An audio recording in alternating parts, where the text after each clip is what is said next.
नमस्कार दोस्तों, कल हम लोगों ने बात किया था डिस्टेंस के बारे में कि डिस्टेंस एक फैमिली में, एक रिश्ते में बहुत ज़रूरी होता है। एक और केस स्टडी के बारे में मैं आपको बताना चाहता हूँ कि एक जोड़ा था जिसमें पत्नी जो है नाराज़ होकर के चली जाती है अपने मायके, और मायके में जाकर के पिछले 5 साल से रह रही हैं और अब उन्हें लग रहा है कि मुझे ससुराल जाना चाहिए। तो ससुराल गई तो ससुराल वाले उन्हें घर में नहीं घुसने दे रहे थे, जिसमें कुछ मारपीट भी हुई, जिसका मामला जो है हमारे पास आया था बरेवा परामर्श के महिला थाना में।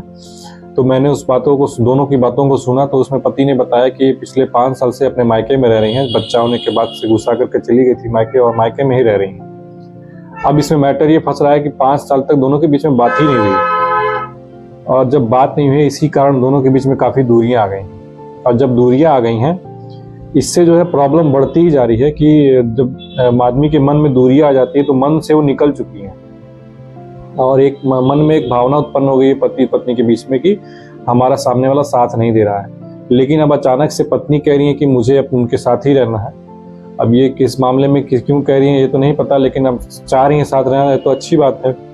लेकिन अचानक से चीज़ें सब कुछ नॉर्मल नहीं हो जाएंगी। इस दूरी को बनने में जिस तरह से 5 साल लगे हैं, उसी तरह इनको आपस में नज़दीक लाने के लिए भी समय लगेगा।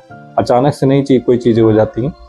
तो उनको मैंने यही एडवाइस दिया है कि आप एक दूसरे से बात करें, एक दूसरे को समझने की कोशिश करें। पति अभी गुस्से में है कि मैं नहीं ले जाऊंगा, लेकिन धीरे धीरे वो नॉर्मल हो जाएगा। हम लोग जब एक दूसरे से आप दोनों बात करेंगे, समय देंगे, तभी ये नॉर्मल हो पाएगा।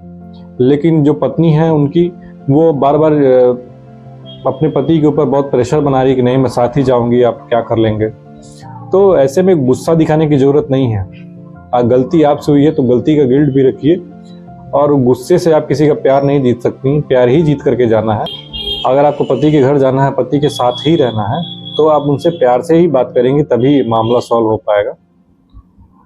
कल हम लोग फिर मिलते हैं नए टॉपिक, नए केस स्टडी के साथ। तब तक के लिए नमस्कार।